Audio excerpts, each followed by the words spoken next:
Good evening, ladies and gentlemen. This is Jock here from Deadly Departed, and welcome to another episode. Tonight's episode is very special. I'm getting to chat to a friend of mine, someone who I've had a connection with for a little while, and I've read his book, and he's a very academic person, and his book, Demonic Foes, has been talked about from scientists to laypersons to religion.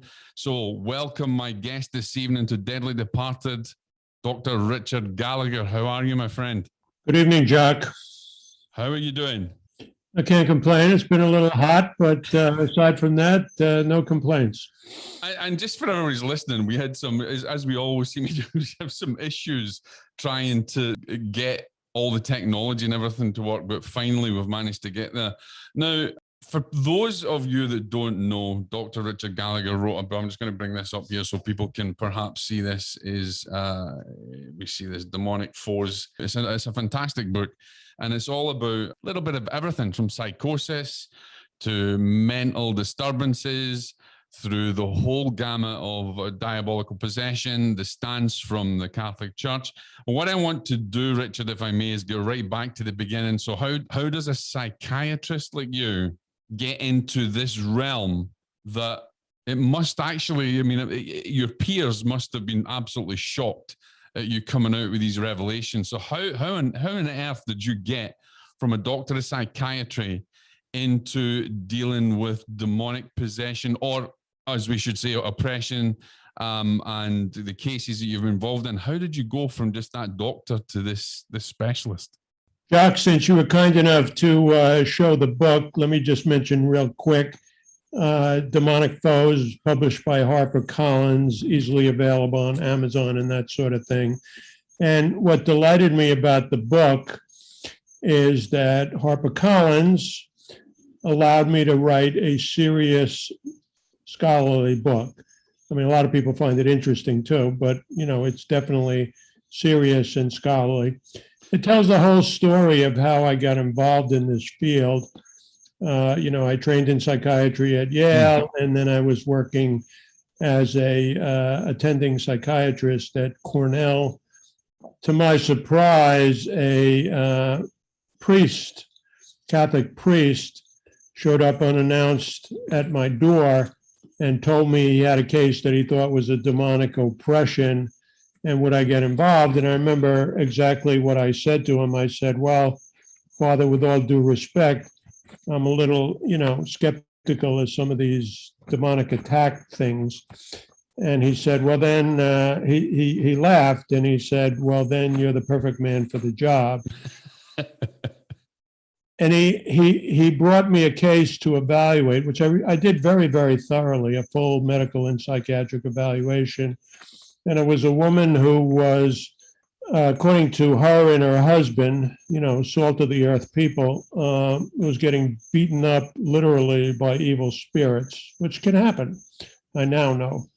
And we did a workup. We made sure that she didn't have some kind of odd medical condition. We had her see a hematologist. We took some tests of her blood clotting and all that.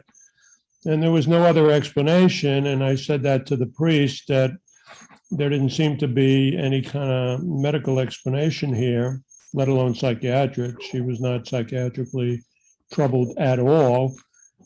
And he said to me, well, thank you, Dr. Gallagher. That's exactly what I thought.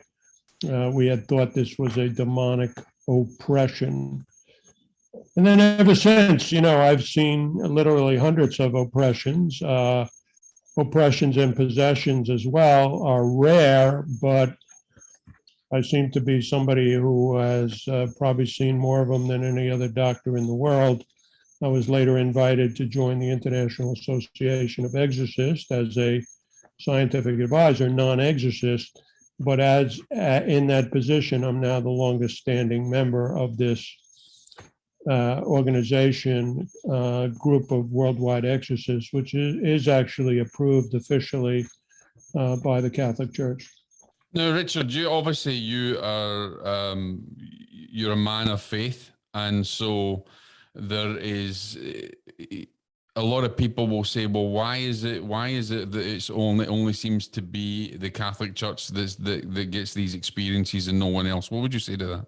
Well, I would say nothing could be further from the truth. Possessions. Let's focus on possessions, because it's one of the paradigmatic example of a demonic attack, an attack by evil spirits. These things have been reported, Jock, as someone like yourself knows. Yeah. But maybe your audience doesn't always. They've been reported all throughout history. Probably the most famous monograph on the subject is a book by a Professor Osterreich from Tübingen University about 100 years ago, and he literally documents thousands and thousands of these cases, and they're found in all different religions. You know, some people say to me, "Oh, well, it's always the Christians who get possessed." Again, nothing but could be further from the truth. I'm so glad you say this, because it is a question that you and I come up with from people all the time, and especially in the skeptical camp, where they'll say, well, it's only the Catholics that ever happened. And so it's brilliant to come from a person as esteemed as yourself in academia, to say that this couldn't be further from the truth. It exists in all faiths and all religions, and from day dot. I want to ask you, because I think this is important as well. How did your colleagues take this when you said, in my years of psychiatry, I'm now saying that this is a possibility. This hypothesis bears some credibility to what? How? I mean, surely that must have been quite hard in your field. Well, the short answer, Jock, is I don't really care. I love it. The longer answer is that, especially in America, there's still a lot of, religiosity and belief in angels and devils. And so we live in a pluralistic, fairly tolerant culture. So contrary to what people think, most of my colleagues, I'm a professor of psychiatry and at two different medical colleges, and people don't really challenge you personally, because we live in a country that's fairly tolerant of ideas. And sometimes, occasionally, it's more like the skeptic crowd, as you referred to them, the sort of doctrinaire materialist. And, they'll say, well, Dr. Gallagher, how does it feel to be out of the mainstream? And I say, what do you mean out of the mainstream? Most Americans believe what I do. Most people around the world believe what I do. Most people in history have always believed in evil spirits. Oh, yeah. Now, it is true that one would expect psychiatrists to be a little more skeptical, because obviously there are some patients, psychotic patients, and people with dissociative identity disorder, and just suggestible people. We do see people who we have to diagnose as mental illness, who nevertheless believe that they are attacked by evil spirits. But the fact of the matter is, again, as I say to people, well, how many patients have you had who, levitate, speak foreign languages, all of a sudden can reveal all kinds of hidden facts about people, sometimes show superhuman strength. These are the classic criteria that the church themselves use to diagnose a true possession, and they're obviously not features of mental illness. Now, I've got some questions, obviously, that have come in from colleagues and people that I know, scientists in their own right as well. And one of them, a scientist by the name of Rob, he asked a question, Richard. He says, in your opinion, what percentage of psychiatric conditions do you relate to oppression or attachment related or possession related, or is it completely different? It's totally diverse? Well, some people are surprised when I say the following, Jock. During the course of my normal psychiatric career, I'm a very busy clinician and a professor, as I mentioned. Yeah. I've seen about 27,000 cases during my career. And what surprises fundamentalists is when I mention the following. When people ask me, of these 27,000 people who just, come from my evaluation, I've worked in hospitals, I've run clinics, I was the county emergency director for a while. People ask me, well, how many of those people are possessed? And they're surprised when I say 0. Yeah, we spoke about this before. Absolutely, yeah. I evaluate. Now, some of those people have mental illness. It's true.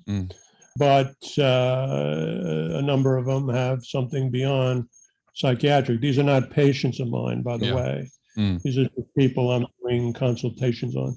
How do you distinguish? That's another question that came in. How do you distinguish between, say, psychosis, as we've also spoke about before, and the reality of an oppressive, malevolent force or demoniacal force, as we understand? How do you make that difference? How do you acquiesce that? Well, you make that differentiation carefully and with a lot of expertise. And I emphasize in my book, Demonic Foes, you always have to look at the totality of the case. So with a psychotic individual, you're going to make a diagnosis. It may be schizophrenia, it may be bipolar. You're going to see somebody with a troubled history.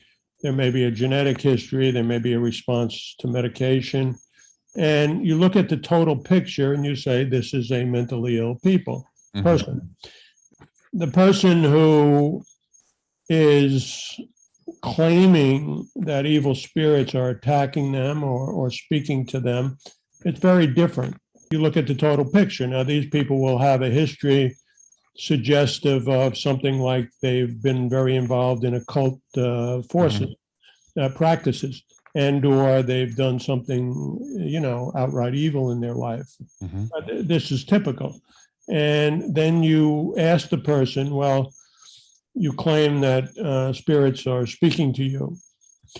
How do you experience it? Do you experience it in your ears? They go, no, doctor, it's not like that. And, I'm not trying to lead the witness, but I say it's sort of like telepathy. You get a strong message in your head, and they'll say, yes, that's exactly it. It's not like I'm hearing this in my ears like a schizophrenic would. Now, we know, for instance, that people can hallucinate because of pathological, brain conditions of different sorts. These people are not like that. And if they have run into, a medical person who's given them medication or something for these messages from spirits, they're normally going to say to me, Jock, medication did nothing. Yeah. And doctor, I know I'm not crazy. So, look, I wrote the book to help people discern the complexity of this issue. It's not necessarily rocket science, but you have to understand both mental illness, as I do as a professor, and you also have to have experience with these demonic cases, and then you can fairly easily tell the difference if you're very experienced. Now, Dr. Van Dusen, who's a new colleague of mine, Elliot Van Dusen, he is a parapsychologist, and he wanted to ask you, in all the cases that you've had that have resulted in the potential of being obsessive or oppressive in some way, where there has maybe been, I don't know if you've been involved with this, but crime has taken place. How does your testimony or how does your expertise stand in relation to that? So let's say, for instance, there's something heinous has happened, you've had to do an evaluation, and you think, well, or you come to the conclusion that it's possibly something malevolent. How do you deal with that? Well, for instance, there are malevolent people. We call them sociopaths. I don't believe sociopaths are possessed. Right. They may be a nasty person. They may be a criminal. That doesn't necessarily, mean that they have a what the Catholic Church calls an extraordinary demonic attack. And the people who are possessed you got to remember, and it sounds sort of odd to say, but I believe people are possessed by evil spirits, but evil spirits can only take it so far. They can only do, not that God causes this in any way, but they can only do what God allows. They're under divine law. Say it again? They're under divine law. They're under the same laws as we are. Yeah, and the spirits are actually very frustrated that they can't take it further. Mm-hmm. So I don't find that a possessed individual is going to become a murderer or something. First of all, most of the underlying personality, you might say, is not murderous. They're not criminals. Yeah. With a few exceptions. But even if they are, God is not going to allow somebody who is in a possessed state, meaning during the state where the demon has totally taken over the personality. God is not going to allow that person to murder somebody. And this is a pretty common view among, say, exorcists. Yeah. That God only allows a certain amount of mischief that these creatures clearly are responsible for. If you have a case like this, I mean, people have, suggested in the case of crimes that have been committed, as we know from past history, at one point the son of Sam had claimed that he was possessed by a demon, etc. Have you ever been asked by a court of law or by a government organization to check into that and to give your expert opinion on whether they are or not? Well, as you might expect, what I hear from our defense attorneys and can imagine criminal lawyers. They'll be involved with somebody who murdered somebody, mm-hmm. and they want me to testify, oh, this person was possessed at the time. I mean, first of all, I don't usually believe that. Yeah. And second of all, I wouldn't testify that that's an excuse for murder. What made you want to put all this in writing in the book? I mean, I know we've talked before and you wanted to help people, but do you feel as if it was something that you were divinely guided to do it, or was this just something you wanted to share with the world? Well, that's a little bit grandiose to believe you're divinely inspired. I had to ask it, Richard. But the long and the short answer is, Jock, everything I've done in the field, I've been invited to do. So, for instance, you've never chased it. I never chased it. This priest asked me to evaluate cases. I became good friends with him and a colleague of his, and so I saw a tremendous amount of cases because there were very few exorcists at the time.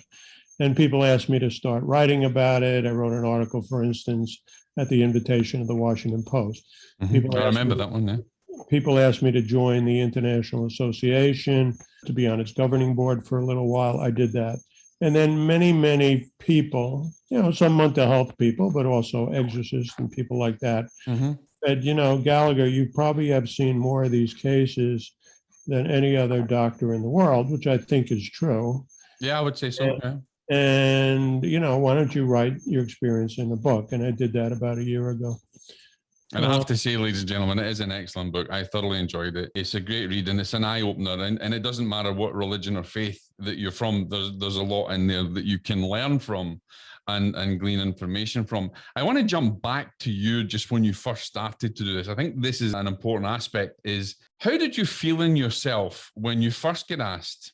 And then you take your first case on, the case of the woman that you're talking about, and you've done everything and you find out there's just no medical explanation for this. How did you come to the conclusion, right, okay, because it sounds like you were a bit skeptical from then. When that priest turned up at the door, you were like, I don't believe in this.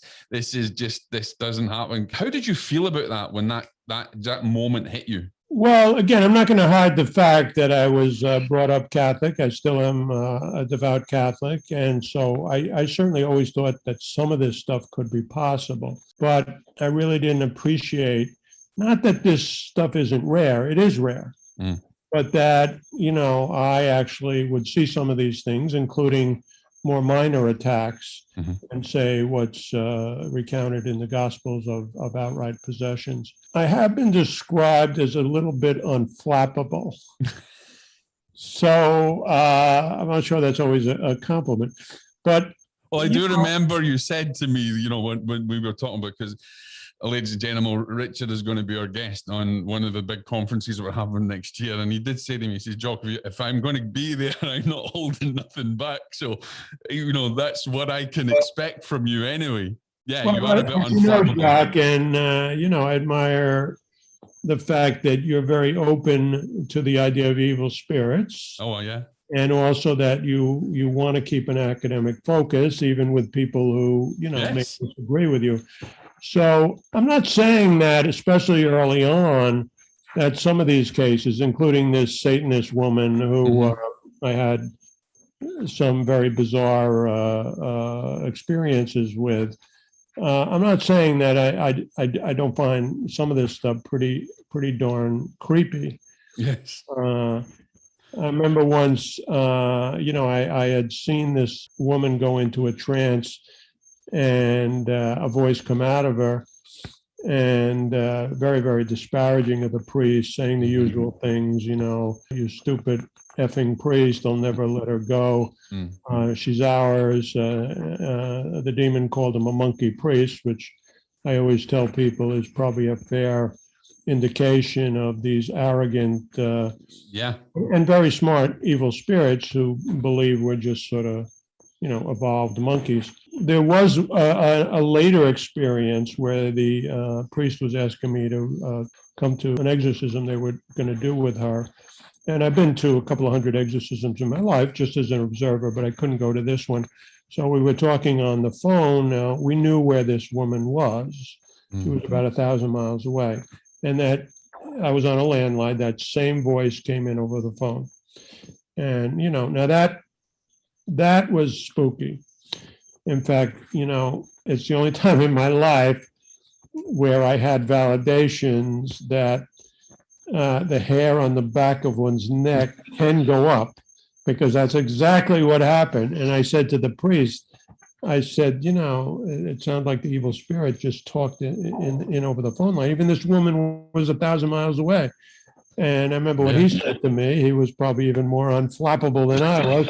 And he said, yes, this is a very serious case. And we can see that they can affect electronic communication, and they can even come in over the phone line. A little bit later, this woman who claimed to me that she could see people at a distance described to a T the chief exorcist involved with that case, and not the same priest, and what he was wearing, what he was doing.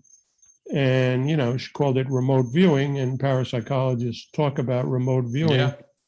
And so I said, okay, Miss Smarty Pants, I'm going to call the guy who by that point had become a friend. I asked him, and he said, who wants to know? And I said, just humor me, Father. And of course, she had described him to a T from a distance. Now, some people think that some of these powers, parapsychologists and people who experience these abilities will often say, well, I'm gifted. This woman who I used the pseudonym of, Julia, she did not feel she was gifted. She felt, she was very clear. I said, well, how do you have these abilities? And she says, I have these abilities because Satan gives it to me, because I'm very devoted to Satan. Because she was involved in the satanic cult. She was involved in a serious satanic cult. And as you know as well, Jock, there's been a lot of panic and hysteria about Satanism. People are finding Satanists, on every corner in every neighborhood. I don't believe that's the case. And as a psychiatric clinician, I was aware of people who were delusional about this or had false memories about it. But the fact of the matter is, this woman was the real deal. And she was in a cult. And she displayed, if I remember rightly, she displayed other phenomena as well, not just that. Multiple. Yeah. She knew how people died. She told me how my own mother had died of ovarian cancer.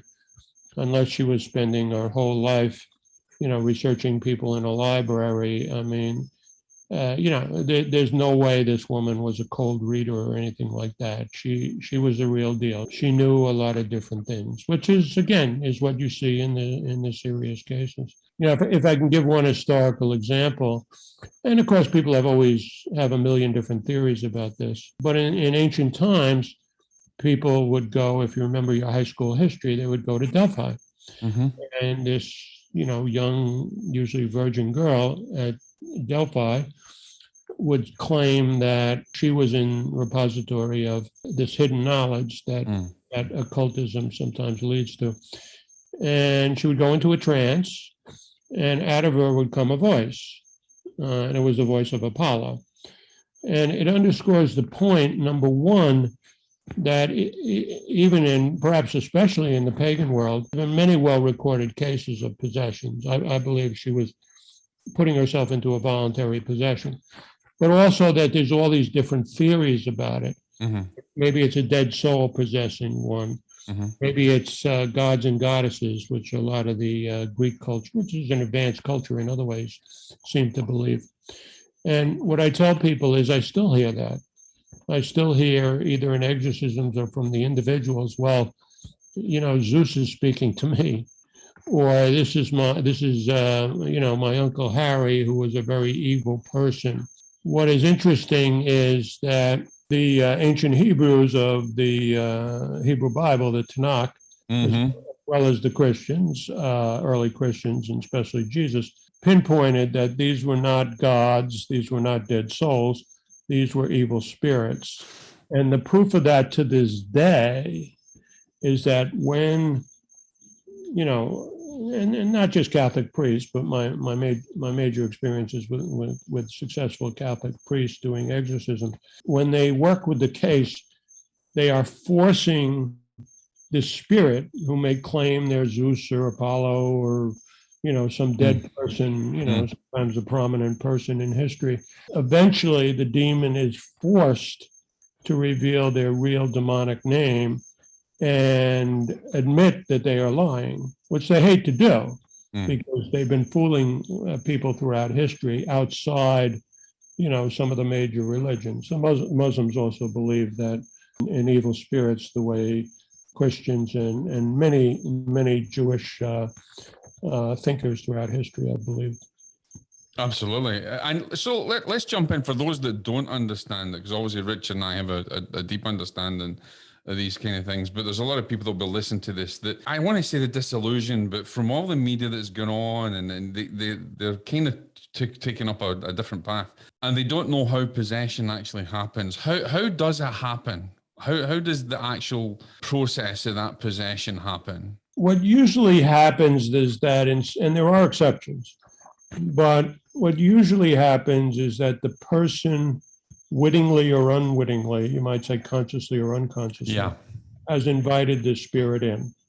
And they've usually done it by either turning to a very evil and sinful life, so they've made themselves vulnerable, and or they have turned to occultism, serious spirit communication, trying to communicate with spirits through Ouija boards and stuff. And, this stuff is all condemned in the Bible, condemned by St. Paul, but it's also condemned by Deuteronomy and Leviticus.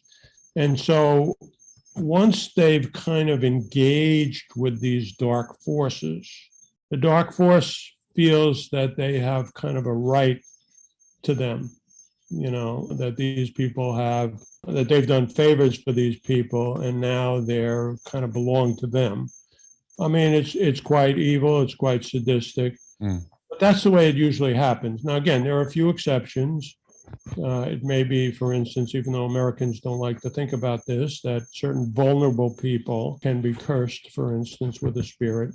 But, I mean, people say, well, why would God allow this? I mean, God seems to allow a lot of things, horrible things. The Christian theology has always taught that somehow, even out of this horrible stuff, there's a blessing. He works his purposes. Yeah. Yeah, I mean, it's not always a blessing, but Oh, you know, he to worked, teach a greater lesson, I wanted to maybe rephrase that a little bit. yeah, lesson or whatever. Yeah. And so it is what, Catholics often use the word, it's a mystery, it's sort of like the Trinity, it's a mystery. Yeah. We don't understand it fully, but we believe it. And somehow, despite the horror of it all, and it's truly horror, but there's a lot of horrors in life, cancer, wars, the Holocaust. Somehow, this stuff is allowed by God, precisely, of course, because he respects our free will. God doesn't force himself on people, and if people want to turn to alternate belief systems, including even something satanic, he lets people do it. Yeah, because they have an element of free will that they can do. He respects our free choice. Respects the free choices. Now, Delia Mars sent in a question, and she just wants to know. She's having experiences, and asked me if I would ask this question to you. And she says she's wondering about sounds that she hears in her own home, in her back bedroom. She hears wind, electricity, noises, and she hears it in her mind. It's like an airplane. And she records them on a tape recorder, and then it disappears. She only ever gets it at night, and she only ever does it at night. She's asking, what do you think that could be, and is that dangerous? And before Richard answers, there's a lot of natural phenomena that can happen around that, Delia. So don't always just think that every sound that you get is a potential oppression or possession or something like that. But Richard, what do you think? Somebody that's experiencing something like this, do you think it could also be the start of something? Well, I wouldn't comment over, a show like yours, even about a particular case. So I don't know enough about the case. I'd have to know a lot more about the case. But look, I mean, you and I both believe that there are some very weird, harmful people, experiences that people can have. Some people have, quote, opened a door. Another phrase people use is, well, I started experiencing the spirit world, and now I'm in over my head. And the person can get in over their head. So this particular case, I wouldn't comment on. And again, I want to emphasize these people I'm talking about are people who have given me permission to tell their story. Yeah, exactly. Mm-hmm. They are not patients of mine, and I'm just reporting. I'm just reporting my experience. Absolutely. But these people I'm talking about are not mentally ill. Let's take an international case, something I have a hypothesis about, and I'm actually going to be hopefully writing an article for another magazine about this. And I'd be interested, as probably some of my colleagues in parapsychology would be interested. Let's talk about John of God, right?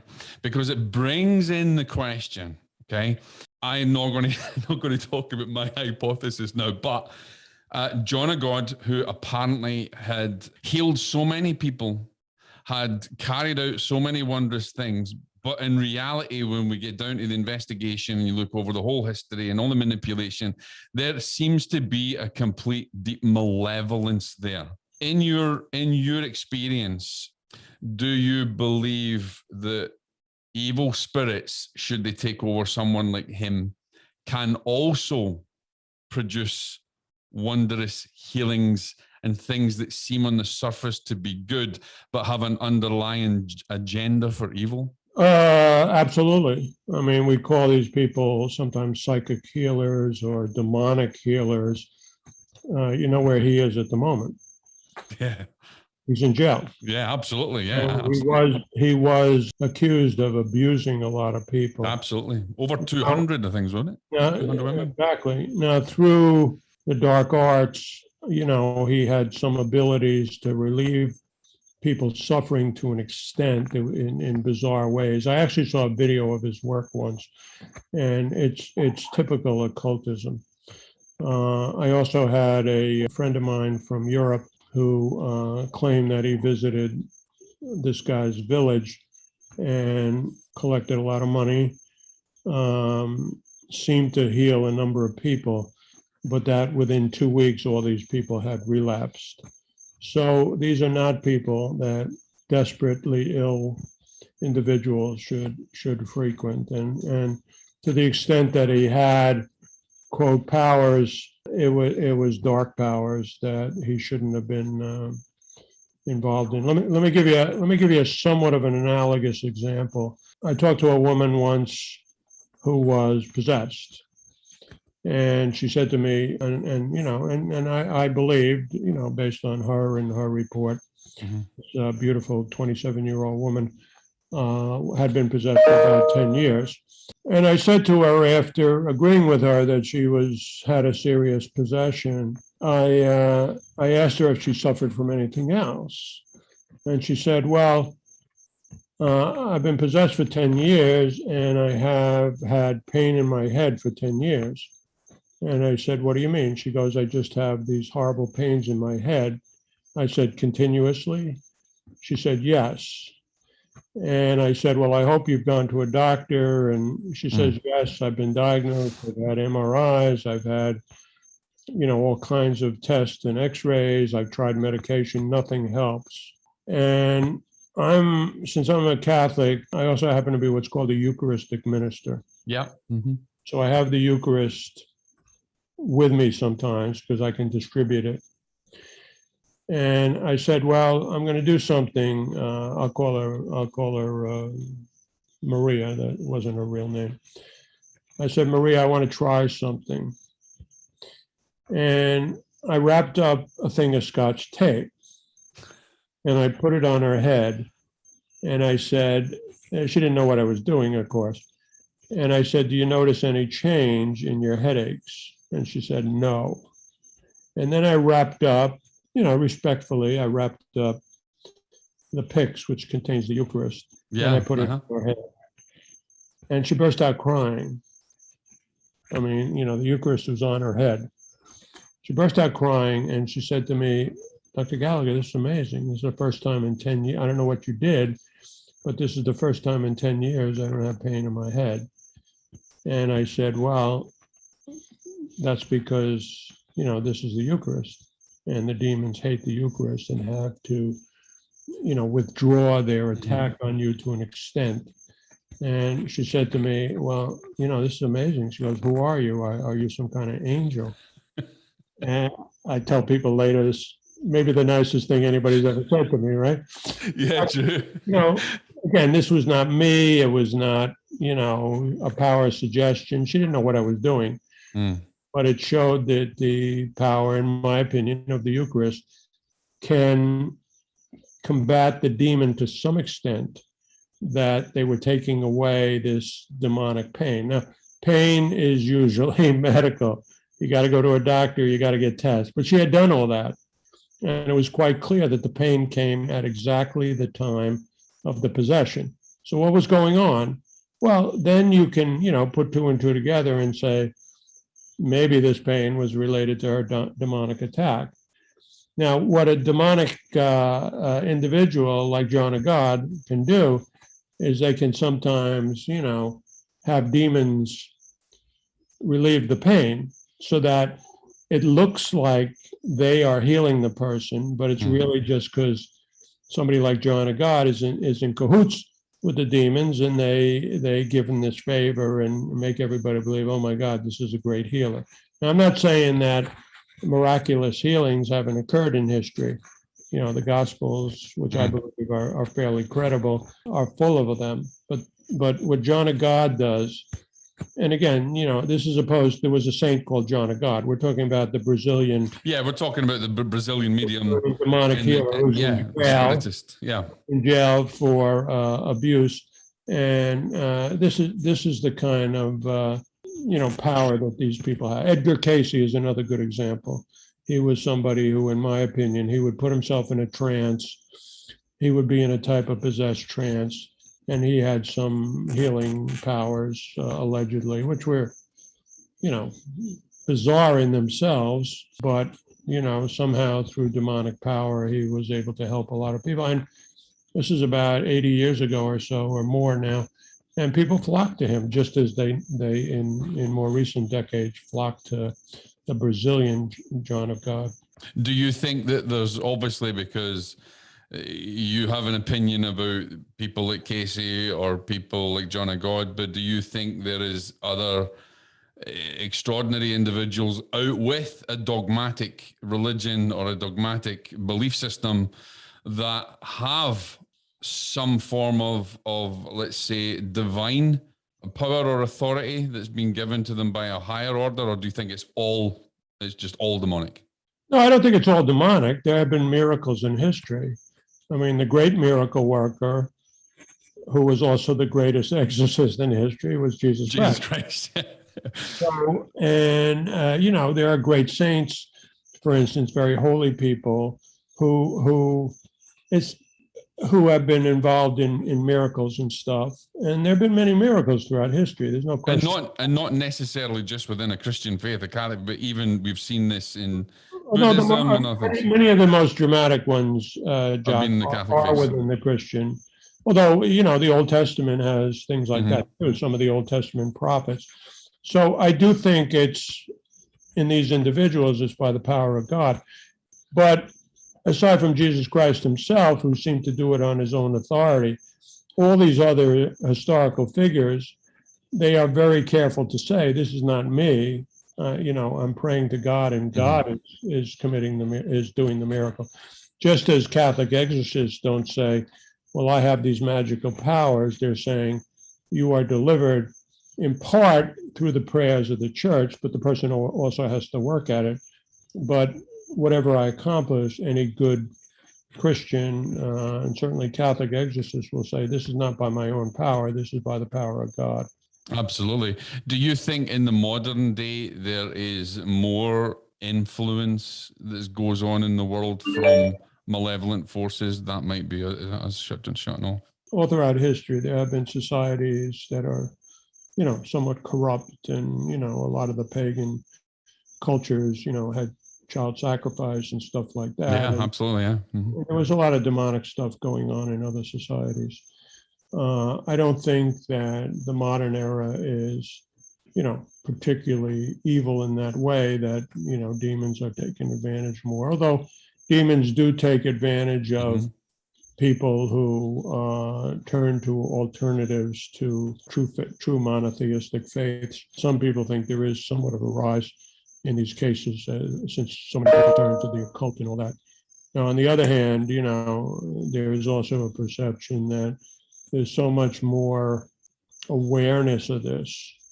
People talk about it more. A la this show. You're talking to me. This is probably not something that would have happened 50 years ago. Absolutely no. So the fact of the matter is that may be a reason. It may be in part that there's just so much more publicity about this stuff that we hear about these cases more. But I think there is a little bit of a genuine rise in these cases as people have, turned away from Orthodox traditional religions.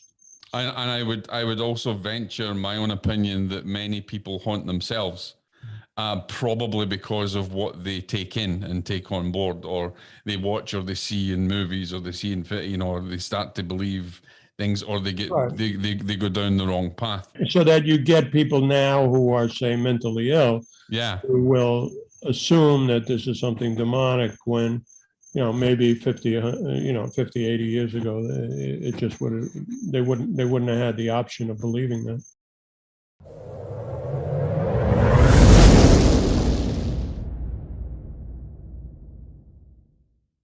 Okay, so welcome back, ladies and gentlemen. My name is Jock, and this is my guest, Richard Gallagher, and this is the second part of our interview. We're getting right into Richard's book, Demonic Foes, which is excellent. We're talking about how things happen, examples that he's given us. We've talked about religion. We've talked about John and God, and what we want to get into now is we're going to jump in and talk about how people can help themselves.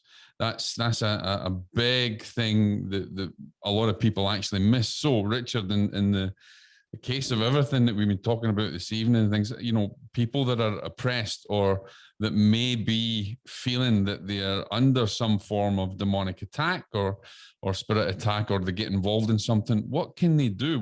What can they do to help themselves?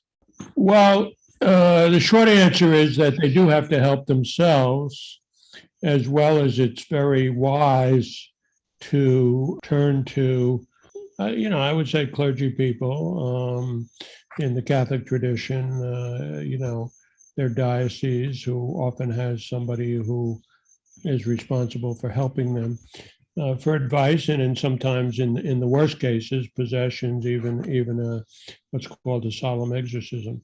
Somebody once articulated what they call the 70-30 rule, meaning that in some of these severe cases, 70% of why people get better is because of their own spiritual journey and their own working on their spiritual state. And 30% is the prayers of the church, which again, are not like Hollywood sometimes presents it. They're not magic words. They depend ultimately on the power of God, the power of, we believe as Christians, Jesus Christ, the Son of God. So, but it's indispensable that the person work at it. Now, what do I mean by that? Well, let's say somebody has turned to very sinful behavior, evil behavior, serious occultism of a dark sort. They have to renounce that. And they have to give that up. And then they should begin to develop somewhat of a sensible spiritual life. They don't necessarily have to become saints themselves, but they need to be on a spiritual journey towards becoming, a more devout, a more holy person themselves. And otherwise, they will not get better. I mentioned the example in the first segment of this Satanist woman, Julia. Now, Julia wanted it, which is a synonym, as you know. Yeah. Rather, a pseudonym, not a synonym. A pseudonym, I was going to say, not a synonym. Pseudonym. Now, not surprisingly, she never got better. And why didn't she get better? Well, she never renounced her Satanism. So, and she was scared to. She was scared of a cult, again, these rare cults. She also liked her psychic powers. She had psychic powers even outside of her trance states of possession. So, which in itself is rare, but she so relished these powers and her position in the cult. She described herself as a queen of a cult. She didn't really want to give them up. She was afraid of leaving the cult, which was a real problem because they probably would have come after her if she did. So she was scared. Because they do that. We know that satanic cults are very... Again, it's sort of like joining the mafia. Criminally oriented. You join the mafia, they don't want to let you go. You're there. You're in. You like that. And again, I want to emphasize that there has been exaggeration and hysteria about these cults, but I know for a fact because I've met members of them that some of the cults are real. She was scared of the cult. So, long story short, she knew she was possessed, and she didn't really particularly want to be possessed. So she had turned to the church to try to be relieved of the possession, but there was a catch-22 because she didn't want to give up her practices. She was actually very afraid of Satan himself, by the way. Right. I remember her saying to me, and she was confused. I mean, she was a smart woman, but I remember her saying to me, well, this Christian God you believe in, I mean, why does he allow so much horrible things to happen? I don't really understand the idea of God. Satan, I understand because I know, and, he gives me these special favors. And I said to her, at what price? At what price? But she was conflicted and scared, and she never left the cult. So she was never delivered. So, by contrast, other people who have gotten very involved in dark practices and occultism, and sometimes done, somewhat nefarious things. I dealt with a guy who was a gangster for many years, and he had turned to Santa Muerte, which is a of Mexican folk occultism, you might say. And he felt that Satan had given him, through Santa Muerte, Holy Death, had given him a lot of favors and made him a very successful criminal.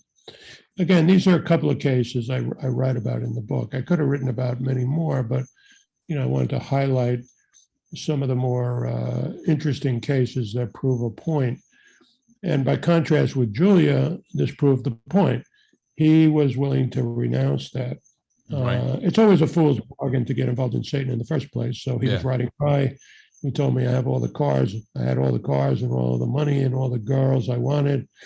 But then the police cracked down, arrested him, put him in prison. And the chaplain at the prison, told him he seemed to be possessed. He was going into these trances. Again, not all evil people are possessed, but no, this was the real deal. And he wasn't delivered in prison, but he came out of prison. By that point, he wanted to turn back to, his Catholicism that he was born to. And, he worked at it very hard. He started to pray, he started to go to church. I remember his wife telling me that she saw him levitate. And again, that's extremely, extremely rare. But I've never seen it, but I've talked to maybe 38 people in my life who have witnessed, other possessed people levitating. And, that's another thing that can happen in addition to speaking foreign languages and, revealing this hidden knowledge and showing massive strength and other abnormal movements, speaking foreign languages. Again, when you see that, this is not just, manic behavior. This is not just mental illness. There's something beyond that. But he eventually, got a little help. He had exorcisms and he got a little help from the church. I came to like him very much, and I write about him in the book. What about, Richard, someone who's not Catholic? Do you have examples of people who are not Catholic, not Christian, that come to you for help? Oh, absolutely. I get people from all religions who come to me. And are you able to help them in the same way? You got to remember, I'm not an exorcist, so I'm sort of advising them. Yeah. Now, sometimes I feel there have been Muslim individuals, certainly non-Catholic Christians, who have turned to the clergy for help and have sometimes gotten a fair amount of relief. I did speak to a young man who was possessed, and, he told me that he went to his Protestant clergyman, I think he was Presbyterian, and, about 8 of these clergy members convened and prayed over him, and he was delivered of the possession, although again he had to work at it. I guess a lot of people do eventually want to go to the Catholic Church. I remember a Lutheran woman who was also possessed. She went to a deacon in her church who was very inexperienced, probably shouldn't have been doing that, didn't take precautions. And when he accessed the demon, when the demon expressed itself during a what he called a prayer session, the demon attacked him and threw him across the room. Now this was about a 200-pound guy who shouldn't have been doing it on his own. No. And she was about 90 pounds soaking wet. Yeah. Thankfully he was hurt, but thankfully he was not seriously injured. But I remember the husband of this woman said to me, at that point, we decided maybe we'll find a Catholic exorcist who has more experience in this area. So a lot of people turn to Catholic exorcists. But why do you think that is, Richard? Why do you think it's in particular? I have my own theory on it, and we've discussed this, I think, in the past. But why do you think people then, no matter what faith or religion they are, will turn to the Catholic Church for help? Well, I don't want to sound chauvinistic about it. I am. No, go for it. I am a Catholic, and I believe in the real presence of the Eucharist, and I believe in the apostolic succession. I would say very similarly about the Orthodox tradition too, which, claims its priesthood is directly descended from the authority of Jesus commissioning his apostles. So I think there is something very special about the Catholic and Orthodox tradition, although, I'm certainly not disparaging, good Christian Protestants. People have to turn to God. There's no question about that to get the word. And sometimes, very good people, outside even of the churches are able to do that in some ways and at least get some kind of help. When it gets to the worst degree where someone is actually possessed, it is true that I think the Catholic priesthood and the Orthodox priesthood to an extent, less Orthodox in America, obviously, than Catholics. I think one is wise to consult those individuals. Let's talk a little bit about the deliverance ministries. I have my own theory on some of this. They're overzealous, telling someone they got hundreds of demons inside of them. Do you think that is a valid concern? Do you think it's overzealous? Do you think it's just part of a show, or do you think there's some reality to it? Well, there's many wonderful people who we would describe as being in the deliverance ministries. In fact, most people who are attacked by these more minor attacks we call oppression. And often, deliverance prayers, alone can help them. And there are certainly many good Christian believers in the Protestant faith who do this kind of work. I think you're right to pinpoint as well that there are some people who are in over their head, and, the demons may lie to them, they get confused, or they just don't quite have the power of a holy person. You can't just get into this field willy-nilly. No. You have to know what you're doing. You have to prepare yourself spiritually. And if you don't do that, especially people who kind of are overzealous, overeager to get involved in this sort of thing, I often tell them, you better be careful what you wish for. Because you may pay a price. And that is actually very true. Even in my own line of work, it's not something that, as we've talked about this many times, that I ever wanted to get involved with or anything like that. But I think there is definitely people, paranormal groups, people that are interested, seem to want to make a career of it, or they seem to want to get into it. Now, how dangerous is it for someone? You and I both know the answer to this, but other people are not listening. People that are out there now, Richard, that are like, yeah, I want to, and I don't even like the term demonologist, but I want to get into this realm and this line of work. What message have you got, Richard Gallagher, to these people who may be drawn into that? Well, I'd say be very careful. Some of these people do it for money. I mean, Catholic priests, for instance, don't charge any money for that. That woman who I talked about, who was originally went to the Lutheran deacon, she spoke to some televangelist who said, well, I'll give you an exorcism if you give me $5,000, and or you can appear in my TV show. And she had the wisdom to realize this is not the person who was going to help her. And there are other people who set themselves up as demonologists or, shamanic healers and stuff. And those people, in my opinion, don't accomplish a lot. And they often do it for the wrong reasons. They do it for money. I mean, even worse is that people go to certain healers, like John of God. Yeah, yeah. They often become worse than before.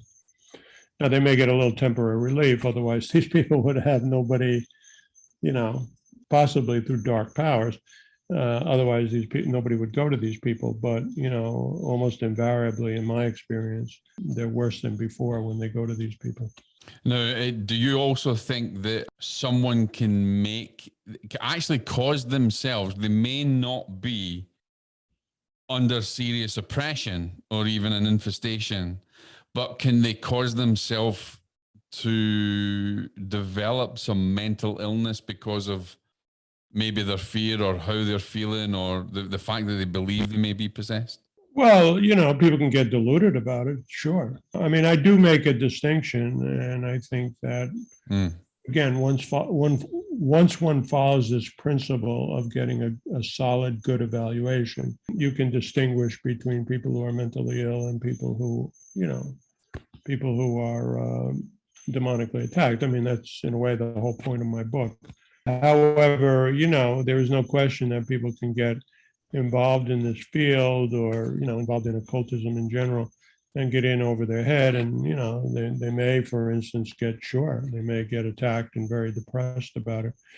And, if they don't have any, say Christian beliefs, or if they don't have any people they can turn to, they're actually more desperate because they often don't know what's really going on.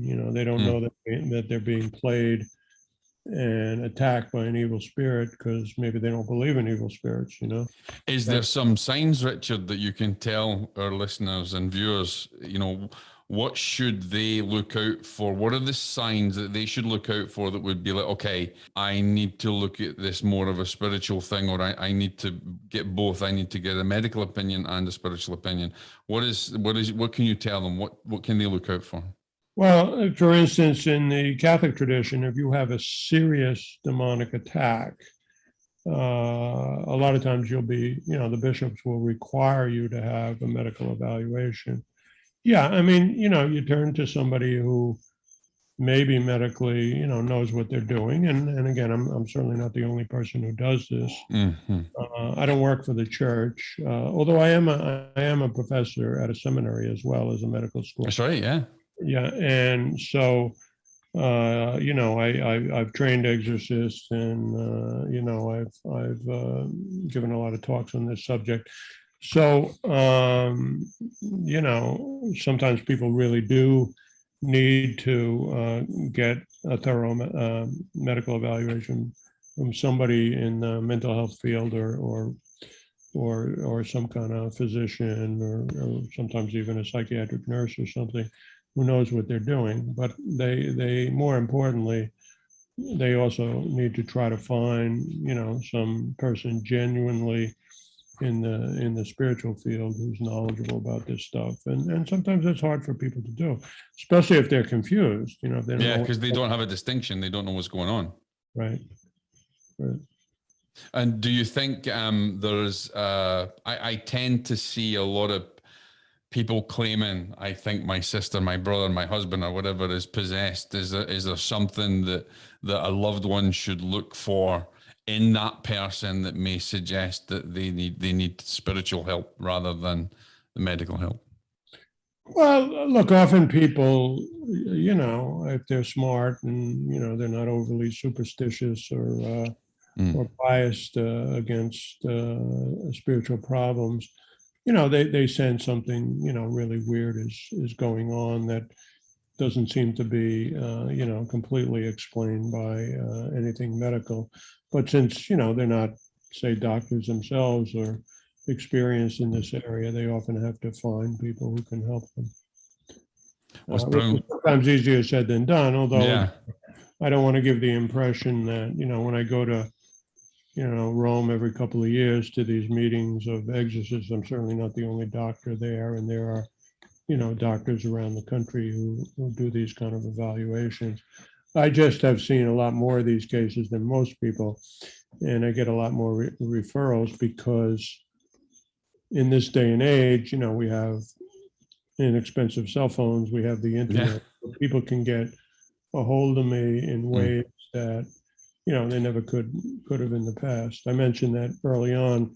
I had a couple of priests who were exorcists at a time when there were very few.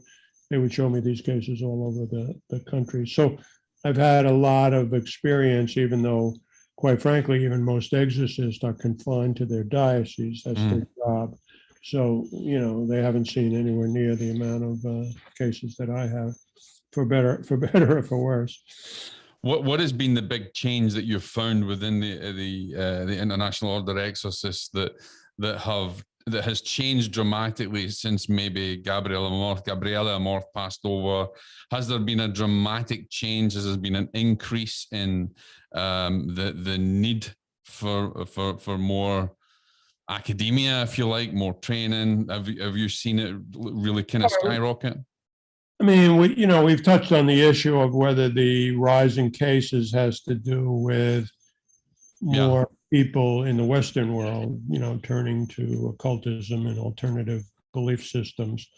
And there's probably truth to that. And then there's also truth to the idea, as we discussed, Jock, that people are primed to believe in this stuff because of all the media sensationalism and confusion about this. So some of it is people who are looking for a desperate answer, and maybe they have mental illness, but they want a simple spiritual solution to a complex mental illness. The biggest change as a whole in the way churches often deal with this is that there are many more people involved in this field. So, for instance, when I started out, which is not that long ago, there were very few exorcists in the United States. Again, part of why I had so much experience was, I worked with two of the most prominent at the time, neither one of whom is alive. I was a young man, they were somewhat older. But now there are,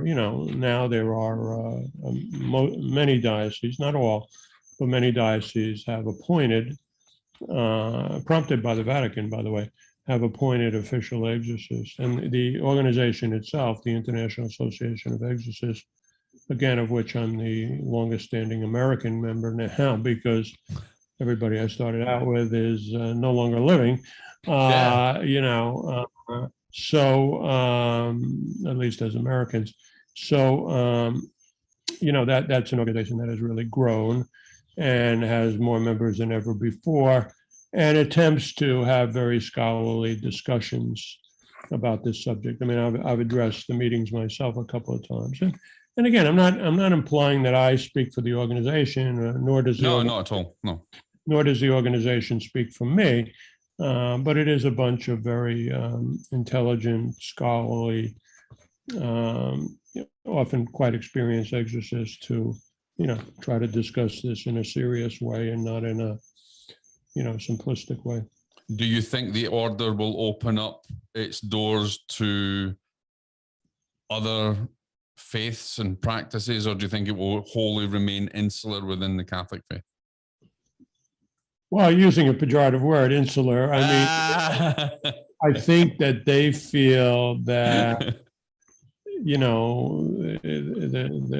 the Catholic Church has, the apostolic succession and the sacraments in a way that makes them especially effective. And, I don't think they're going to throw their doors open to a wide variety of You'll have every paranormal group trying to join from God knows from where all in the world. So Richard, I know a lot of those individuals try to attend and they're not allowed. Yeah, I can imagine. So what's next for you, Richard? I mean, just to remind people, Demonic Foes is out. I've got Richard was grateful that you sent me a copy of this and endorsed my book as well, actually. What's for you? Is there going to be a sequel to this? Are you going to take this further? And I would recommend anybody to buy it. Doesn't matter what religion you are, because you'll learn an awful lot from it. What's next for you? What's next on the plans? Well, again, I'm a professor and I teach at medical colleges. I don't particularly teach this subject at medical colleges, but I also teach at a seminary. So I'm always teaching and writing, and I'll continue to write, I'm sure, the rest of my life, God willing.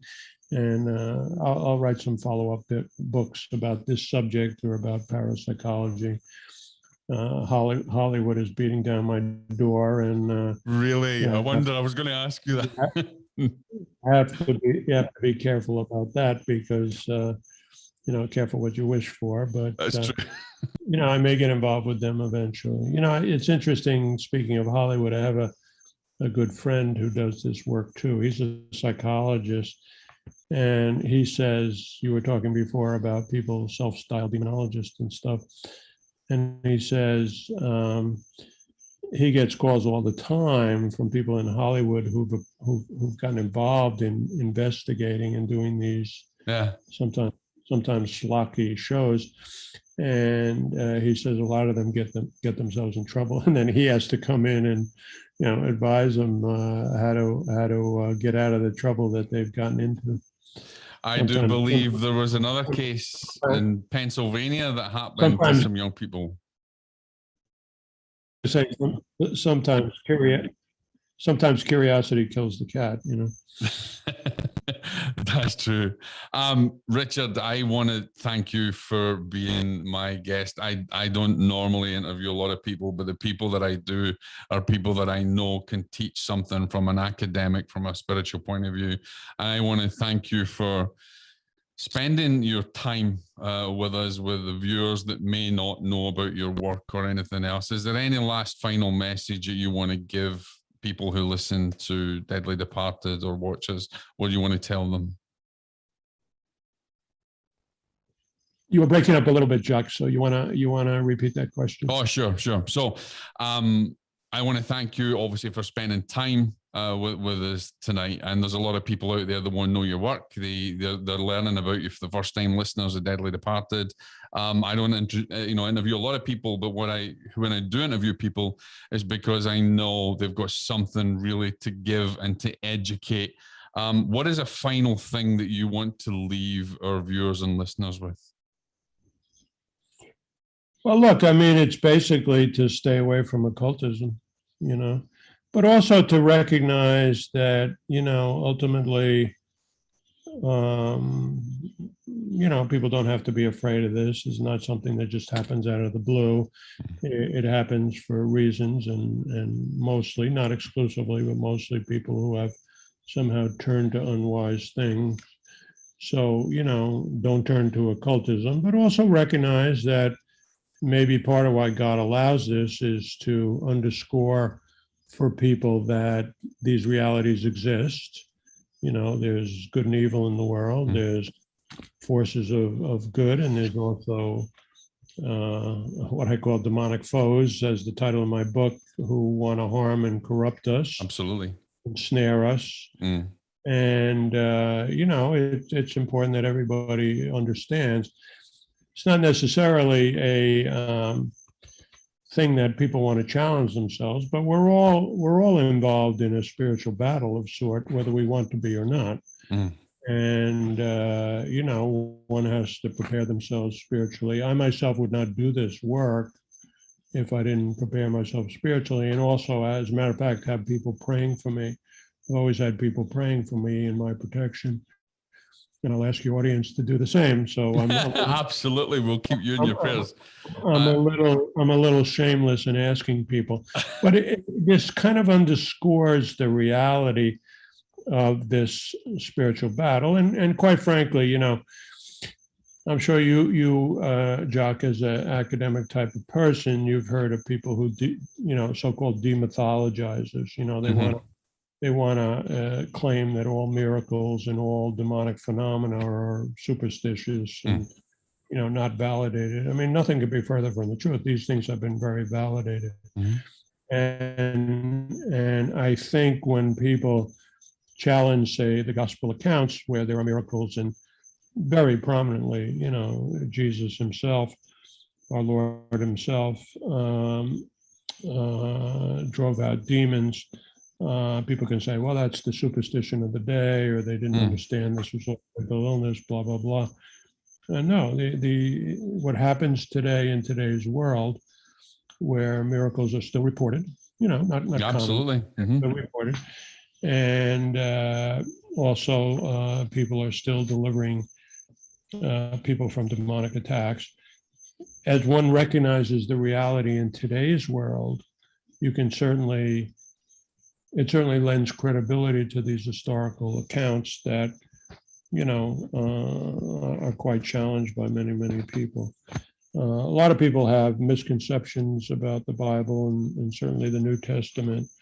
A lot of it is really, and more scholars are now arguing this. They're not, sorry about that. They're not legends. They're by and large, they're a complicated book. The Bible is a complicated absolutely book, which includes some allegory and stuff like that. But the New Testament is fairly historical, and a lot of us who take a scholarly approach. I was a very serious student of the classics at Princeton. I studied ancient Latin and Greek. And, a lot of the books of the New Testament claim to be eyewitness accounts. And that's exactly what I think they were, although it's, again, the composition was complicated. Well, Richard, again, I want to thank you for being with me tonight, and I also want to thank people who are listening. And if you really want to learn more, then definitely go and pick up a copy of Demonic Force. Again, sort of a shameless plug here. It is worth it. There's not many books that I support out there, and this is one that I do. And it doesn't matter what you believe in, and it doesn't matter whether you believe in demons or not, because they believe in you, and your belief is not a prerequisite of their existence. So no matter what faith you are, no matter who you are or what you are, learn more about this realm and dedicate your life in some spiritual way, whether you are Muslim, Hindu, whatever religion you are. Make sure that your spiritual faith, your spiritual belief, your spiritual power within you is constantly on guard and is constantly worked at to make yourself an enlightened being as much as possible as you can. Always watch your mind, watch anything about what's going in through your mind, and be aware that not all sounds, not all feelings, and not all perceptions are anything evil, psychic, or phenomena, or anything like that. There's a lot of natural causes and explanations out there. But please do join us again. Go and read Demonic Force. Give it a great review. It certainly deserves it. I will definitely have Dr. Gallagher back again, and we'll talk more about these issues and these things. And you'll also find him at an up-and-coming conference, which we're going to announce this week, actually, with some fantastic minds in the world in the realm of spiritual development, parapsychology, and PSI. So, Dr. Gallagher, thank you for being my guest this evening. I thoroughly enjoyed it, and I hope to speak to you very soon. Well, thank you, Jack, for the invitation and being such a thoughtful interviewer. Thank you. God bless. God bless.